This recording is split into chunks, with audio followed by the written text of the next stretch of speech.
Hello and welcome to this week's edition of the Rock Sound Podcast. I am your host, James Wilson-Taylor, and our guest this week is none other than Mitchel Cave from Chase Atlantic. Chase Atlantic are, of course, on the cover of this month's edition of Rock Sound. It's their first ever magazine cover. There's a full interview in there and a brand new photo shoot. Plus, you can get bundles with loads of exclusive merch, including hand-signed posters. Head right now over to shop.rocksound.tv to grab all of those with worldwide shipping available. And yes, we chatted to Mitchel just as the band had finished their run on the last ever cross-country Warped Tour. We talk a little bit about that. We talk about his approach to music, their approach to the visuals, what we can see from the future of the band in terms of new music, and who they might be collabing with in the very near future. Very, very exciting. Stay tuned for that. Plus, we have some other great guests lined up for you as well. Playing this week's game of Translate the Lyric, it is Matt and James from Deaf Havana. Their new album Rituals is out now. We challenged them to identify which of their song lyrics we had put through Google Translate into French, into Spanish, into German, and into Italian.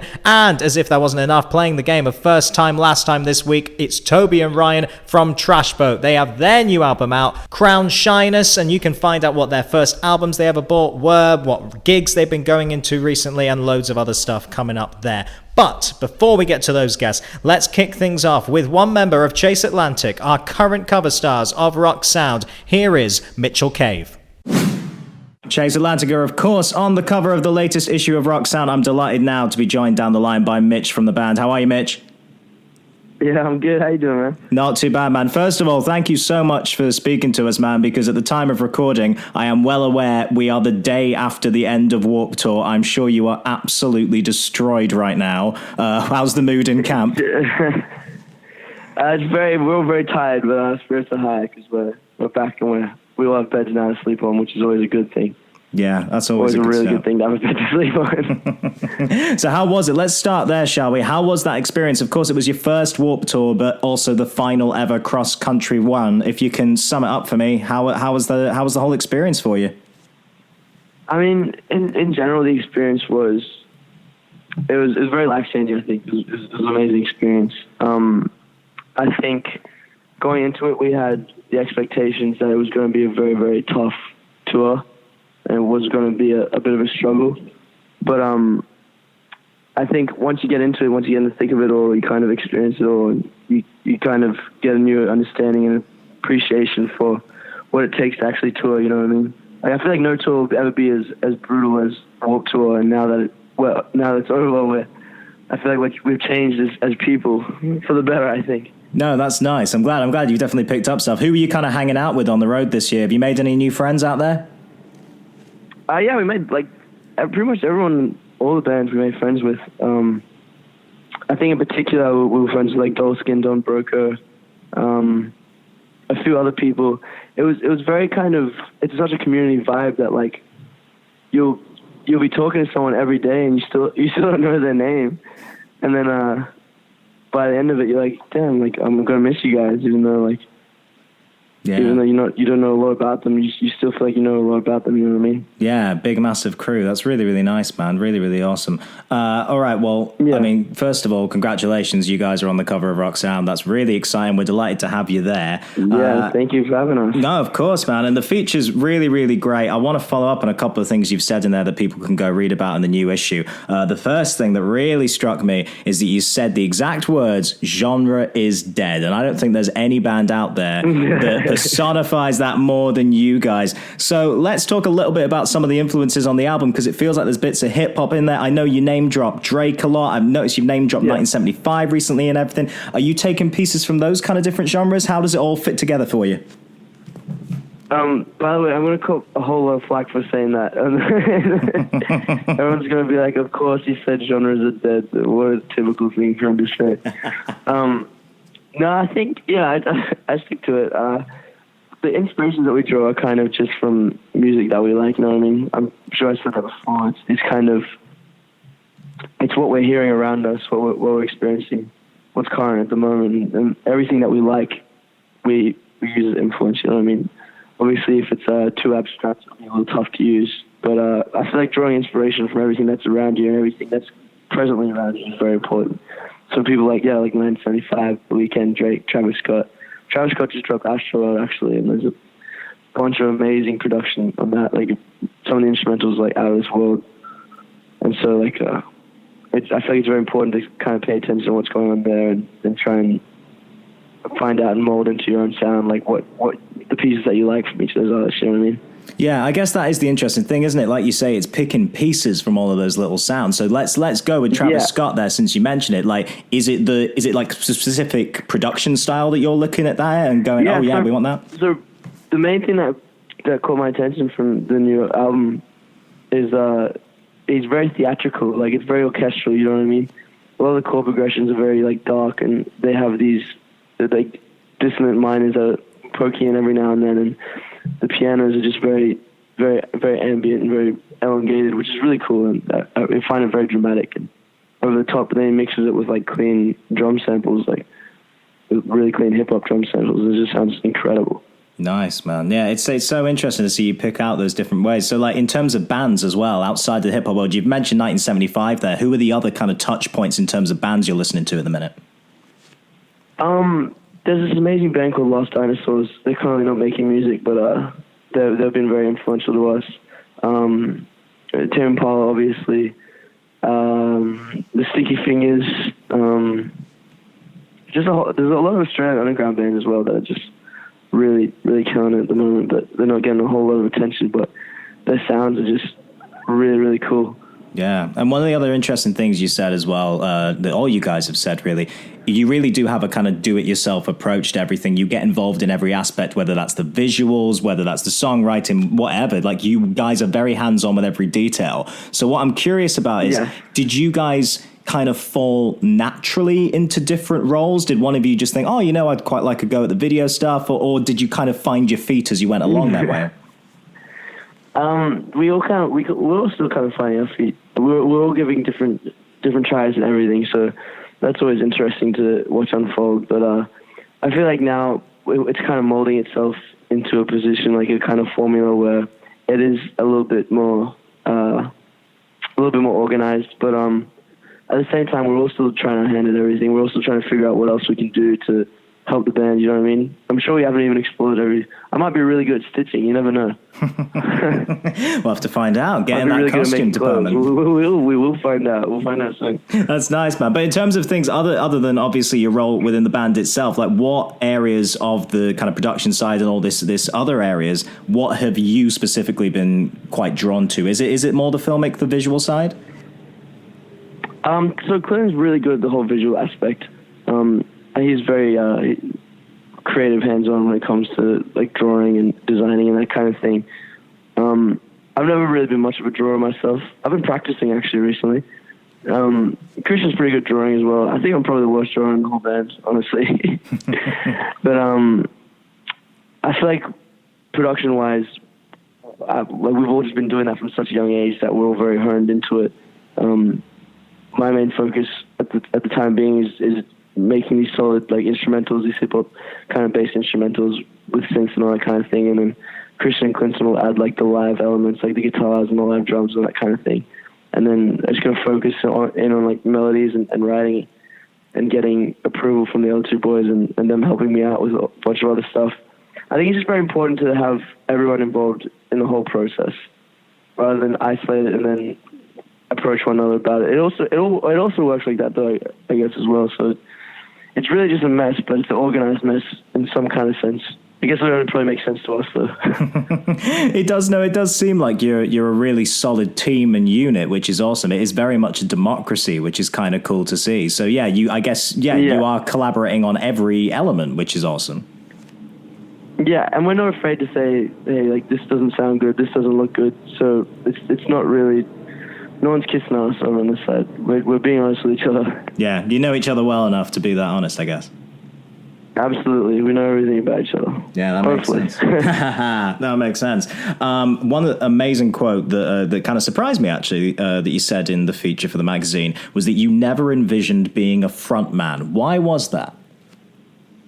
Yeah, I mean, because we all grew up behind the scenes. We're all kind of computer nerds in our own sense. Like, we never really envisioned being on stage. I mean, we did like performing every now and then. I did like we all did these little like music competitions when we were in school and that kind of thing. But you never expect to make a career out of being a live performer, you know what I mean? Especially when your main focus was in the beginning behind a computer, creating sounds digitally and kind of using the internet as your access point and reaching out to the world via a chair, you know what I mean? Never expect the world to talk back and then put you on a stage in front of them. It's very bizarre, but it's very inspiring at the same time. Yeah. So how long do you think it took you to really find your feet as a frontman and really feel comfortable on that stage? What was that process like? I think it didn't take too long. It was really good. We all kind of helped each other out, and we're like, we can do this. And then because we just really started properly touring, like the end of last year, we just jumped headfirst into it, and we thought, like, if we're going to do this, we have to do it properly from the get-go. We can't look back on YouTube and have like these half-assed shows, you know what I mean, that people have recorded. It's also good to show progress, but I think that happens naturally. Like, we didn't have to put anything on too heavy, I feel like, because we were confident enough in the music, it kind of showed on stage. Obviously, we were a little bit more awkward back in the day, but comes with time. Everything comes with time. But I think we found our feet pretty quickly, which is a good thing. Yeah, no, that's a really good thing. And of course, apart from your bandmates' support, you guys as a trio have also had this amazing support from the Maddens, which is so amazing to hear. We had them in the office the other day. They were absolutely singing your praises. So let's talk a little bit. How has it impacted you? Like, you know, what has it been like working with those guys? I mean, just working with them is always a pleasure. Like, they are such smart men, amazing businessmen, and they can always help you out. They always have some words of wisdom to help you get through tough times, you know what I mean? I feel like they've been through a lot, and so what they're trying to do is help us avoid some of the mistakes that they've made and help us go down the right path that they've found. And it's just such a great support system. Yeah. And we're actually heading into the studio later on this afternoon and have a big chat with them and touch base after the tour. So. Yeah, it's really interesting you say that as well, because that's what we were chatting with Austin Knight, of course, from Waterparks, again under the kind of Madden management, and he was saying exactly the same thing. It seems like they really, really love looking out for the younger guys. Yeah, like we're their children basically at this point, and they'll never let us down. It's the best thing. That's awesome to hear. You mentioned studio stuff. You have also mentioned that new music may be on the way at some point. Can you give us some hints what kind of form that might be taking? Will we be getting an EP, do you think? Is there an album some way, shape, or form? Maybe. I can't tell you, unfortunately, but it's I'll give you. It's going to be very conceptual. I'll tell you that much. Very conceptual. It's going to be very conceptual. And how far along developed is this concept? Are you in early days of this, or are you quite far along in terms of what you're developing there? I'd say we're pretty deep into this concept. There's always room for change, but pretty deep into this concept. I think it's going to stick, this one. Well, that's exciting to hear. That's very exciting. One other thing I did want to ask you that you again hinted at in the mag. You were saying on Warped that you had some bands, again, talk about production, who were coming up to you and saying that they'd love to work with you on the production side of things. Can you throw me any hints on there? Who was coming up to you, man? We had Tyler Carter. Oh, wow. He came on the bus a few times. He went to do some writing. We never really got around to doing as much as we wanted to do because it turned out to be a real busy tour. Surprising. But we did make the connections. We made a bit of music with Youngblood. We went through some writing with Don Brooker. But we'll probably do it while we're in Los Angeles, you know what I mean? But we had a lot of good friends that were coming on the bus and like listening to some of the new music as well, which is very exciting. Yeah, the man. Kind of share it with them, because otherwise you haven't really got a place to share it with. You know what I mean? Yeah, of course. Man, we'd love to hear you do some stuff with the Broco guys. I really hope that happens. Yeah, it's going to be dope. We love those guys.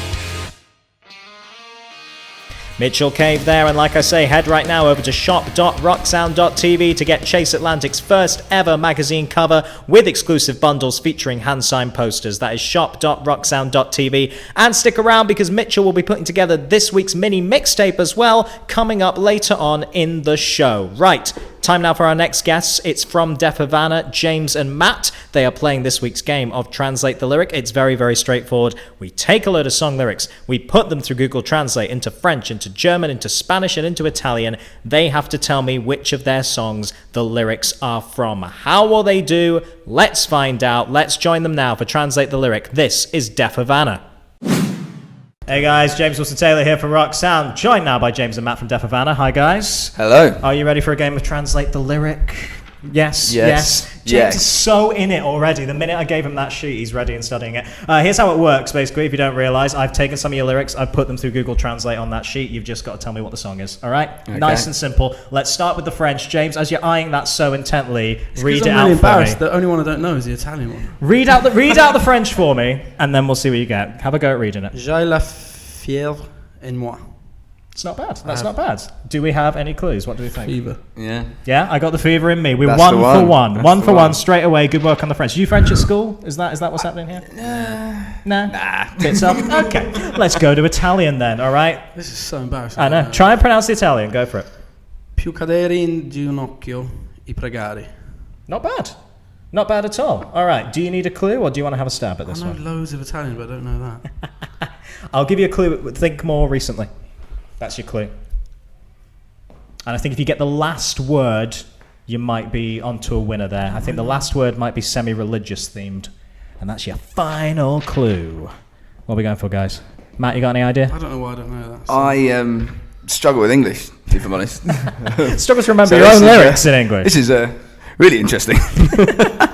Do you want to put you out your misery? You're going to have a stab. Please. All right, you can fall to your knees and pray. There it is. That's how you say Pregare knees. is pray. Apparently, Is dude, it? this is Google Translate. You know what it's all about. It's going to be slightly off, but yeah, it's absolutely pregare. perfect every time. Pregare. All right, let's try German. Try and pronounce that German. Let's see how you get on. Ich halte die Waffe, aber du durchtest den Abzug. Not bad. Not bad. And you just got back from Germany, didn't you? So here we go. What are we thinking? You Held the gun, but you pulled, pulled the trigger. There we go. Very good. 2 out of 3. That is Yes, impressive work. All right, last one. How's your Spanish, boys? Are you good with Spanish? I'm pretty terrible. good with it, but- He should know. That isn't a word. Well, we'll find out, won't we? Go and have a go at pronouncing the Spanish. Nunca seré santo en tus ojos. Right. Any idea? Again, more recent. I'm going to say there's something pure in your eyes. I'll Something never in your be... eyes. I'll never be holy in your eyes. There we go. Santo is holy. I'll tell you what, I'll give you that. 3 out of 4. That's not a bad score, boys. That's not a bad score at all. That's scrape. Yeah, that's scrape, let's be honest. It's a 2-1. It's fine. What is, if you had to pick one of those to do on tour around European countries, which one do you think, oh, you know what, that sounds all right. We'll have a I could crack definitely at that. do this. Like I could do if I translate the French would Spanish be one good. properly. I could do it properly. Nice. well. Go with the Spanish one? Yeah. All right, I want to see that in the future, boys. I really, really do. All I right. know. 3 out of 4, not bad. Deaf Bang. Havana, thank you very much. So embarrassing. The Italian one's the only one we didn't get. Their new album Rituals is out right now. That is James and Matt from Deaf Havana. And if you want to hear music from them and loads of other great artists updated every single Friday, head over to Spotify and go and subscribe to the Rock Sound chart right now. Still to come, of course, Mitchell from Chase Atlantic will be back to put together this week's mini mixtape, but before that, it's time for this week's game of First Time Last Time, and it's with Tobi and Ryan from Trash Boat. Like I say, their new album, Crown Shyness, is out right now, and they will be telling us all about their first and last gigs, first song they ever learned, most recent song they ever learned, and their first and most recent album purchases as well. So let's find out what they've been up to. Here now is Trash Boat. We do a thing called First Time Last Time. So just very simple question. I want you to tell me the first time you did this and the last time you did it. It's very, very simple. These are easy. Nothing outrageous, I promise. So, for example, what was the first album you ever bought and what's the last one you're currently listening to? First album I ever purchased with my own money was The Fat of the Land by Prodigy. Nice, that's a choice. First CD I ever bought. I had a bunch that my brother gave me before that, but Yeah. that was the first one I ever bought with my money. And the last record I purchased with money, I can't remember because I'm a bad boy. I download a lot of. That's fine. What have you? It's 2018 And to be it's fair. I have Spotify now. Yeah. So like I just, What's the last thing you downloaded then? on What Spotify. are you currently listening to album wise? The new Turnstile record. Cool. The new Turnstile record. choice. Or it's not a new record, but there's a band called My Ticket Home, and it was like a record back in 2012, but I heard one of the songs called Spit Not Chewed the other day, and I was like, oh damn, I need to add that to my Spotify. That's and a I literally great did that like title. a few days ago, so that's the most recent one I done. Amazing. How about yourself? First record was For Those About to Rock, We Salute You. My nan got it for me from what was Safeway. Safeway, yeah. Amazing. I got that, and then the last thing that I would have downloaded is probably Chainsmokers. Fair play. Every day. Just like delete it. Just messing with those streaming numbers. That's the way to do it. All right, let's do first gig and last gig, but not your own, obviously. My first, I went to a bunch of like kind of pub shows and club shows and stuff when I was younger. My first like proper gig was 4 Years Strong and Mayday Parade and Give It a Name tour like 11 years ago maybe. The most recent show that we haven't played was I went to see No Warning, Cold World and Prowler in London. Big lineup. Really, really good day. Nice. I think mine would be. We used to go to like shows at like our youth club. Yeah. Oh, wow. I had a bunch of them. Called the Pioneer. So I worked there until recently. So that'd be where like local bands would play. That's cool. Like Your Demise would play. Yeah, I saw Lower Than Atlantis play a youth club in Berkhamsted called The Wow. Swan. Like Before anything. ages, Yeah. so long ago. Wow, that's So awesome. long ago. My first proper show was Bon Jovi and Young Guns supported, which I just found amazing. And the last show I went to would have been local band called Swedish Death Candy. Ooh, And big up Swedish Death they're, Candy. how do you describe it? Like 70s. Like loads of like guitar 70s effects. rock grunge, but like new. Nice. Like, 70s rock grunge, Yeah, but new. That's a that's quote it. for the poster. I love that. Yeah. I mean, They're a band that people need to listen to. they might listen and just be like, that's absolutely not what we sound like. But that's what I think they sound like. Yeah, they've got That's cool, they've though. got That's a nice real mix of- heavy kind of Led Zeppelin-y, like Jimi Hendrix-y, riff-driven. yes. It's good. That It's good sounds stuff. very, very positive. Yeah. Nice. Thanks to Tobi and Ryan from Trash Boat there. And again, if you want to see a full interview with them, head right now over to our YouTube channel. It's youtube.com/Rock Sound Magazine. We've got interviews with the Deaf Havana guys as well. Loads of great stuff updated every single day. Go and check that out right now. youtube.com/Rock Sound Magazine. Right. Time once again to join Mr. Mitchel Cave from Chase Atlantic. He's put together this week's mini mixtape for us. Very, very straightforward. I put out a question, he picks the perfect song to fit the mood, and we put it together into a playlist you can listen to right now over on our Spotify page. Just search for Rock Sound on Spotify and click subscribe on the mini mixtape playlist. So, what songs has he put together for us? Let's find out. Here once again is Mitchel Cave. All right, well, we like to wrap things up with a couple of quick questions. We call this the mini mixtape. So basically, I'm going to put out a question. I want you to pick the perfect song for me, and then we can put it together into a little mini playlist, all right? Top of your head. Doesn't have to be that deep, but we'll go in with it, all right? So the first one is, what is your go-to gym song, Mitchell? I'd have to say it is some by Scarlett, maybe Heart Attack. Oh, wow. I mean, Scarlett Heart Attack by is Scarlett. man, that is an intense workout if you're working out to Scarlett. Yeah, yeah. That's going to push you hard. That really is. All right, what's a song that would get you straight on the dance floor? Oh, Pick Up the Phone by Young Thug and Travis Scott. Man, you are really feeling Travis Scott at the minute. That's cool to hear. That's just been a classic, like since back in the day, like since before we even moved out to the States. I love that song. That's awesome. All right, what's your go-to karaoke song? Oh, that's a tough one. There's so many sing-alongs. I feel like every song that comes on, I'm always singing along to it. Maybe like an old school Drake. Maybe like what's that one? Marvin's Room. Maybe Marvin's Room. I say Marvin's Room. Pretty sad sing-along, but sing-along nonetheless. Hey, a classic anyway, an absolute classic, man. What is a song that you guys think you would do a really good cover of? What do you think that Chase could do a really, really good cover of? I don't know. I feel like we could kind of cover a lot of songs, a lot of different songs. Like kind of give it a twist. I'm gonna have to say maybe girls. Maybe girls just want to have fun. I think. But only cool. That would be awesome. I'd love to hear the sax solo on that. That would be so appropriate. Yeah, right? Yeah. Right, we're going to hold you to that now. Because you know Brendan Urie's doing it on tour at the minute as well. Oh, fuck. There's room for two, man. I want to hear both those versions now. All right. I don't want to challenge him. I'm good. All right, last one. This is the big question. So it's the film of your life. It's the Mitchel story, and it's playing out, and we get to the end credits. What song do you want playing over the end credits of your movie? Right now, I'm going to have to say Love It If We Made It by 1975. That is, I mean, it's a fantastic song. It's such a classic. Like, that was a timeless song, man. Oh, man. Yeah. That is a fucking banger. On that note, I mean, you did say, of course, that you align yourself, like you do see some of yourselves in the 1975 and you like their approach. I guess with that song in particular, I see a lot of the Chase stuff in that, particularly in terms of lyrically and pointed. Like, are you taking influence from this kind of new stuff? You must be watching it quite closely.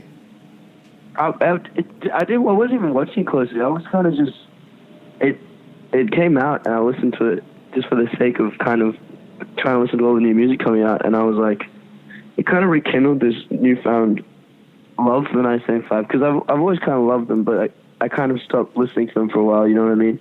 Mm. And then Give Yourself a Try came out, and it was a good song, but I wasn't really completely drawn in by it. And then I heard Love It If We Made It, and I was like, wow, this is why I love this band so much. Yeah. It's just so theatrical. It really gets in your feelings. It's amazing. Yeah. I mean, I love that you keep using the word theatrical as well, because I do see a lot of that in you guys, but that bodes very well for new music. And you're saying you got something conceptual. Yeah. Is it safe to say that whatever you've got cooking... Oh, it's theatrical, is it? That's confirmed. It's theatrical. What's coming? It's going to be dramatic. It's going to be dramatic. If it's going to be conceptual, it ain't going to be about the beach. It's going to be about some dark stuff. Well, we look forward to hearing it, man. Mitchell, it's been really nice chatting to you. Congrats again. We love having you on the cover. We will see you over in the UK very soon. All the best to you, man. Thanks for talking to us. Man. Appreciate it. You have a great day. Some fantastic choices there. Like I say, go and listen to that right now over on the Rock Sound Spotify page. Go on Spotify, search for Rock Sound, and click subscribe on the Mini Mixtape playlist for regularly updated mixtape from all our biggest guests. That's about it for this week, guys. Thanks again to my guests, Tobi and Ryan from Trash Boat, James and Matt from Deaf Havana, and Mitchell from Chase Atlantic. Chase Atlantic are on the cover of this month's Rock Sound. Don't forget to head over to shop.rocksound.tv to pick up their exclusive cover feature and loads of different merch bundles, including hand-signed posters. Head over for that right now. We will be back next week. I have been your host, James Wilson Taylor. We will see you soon.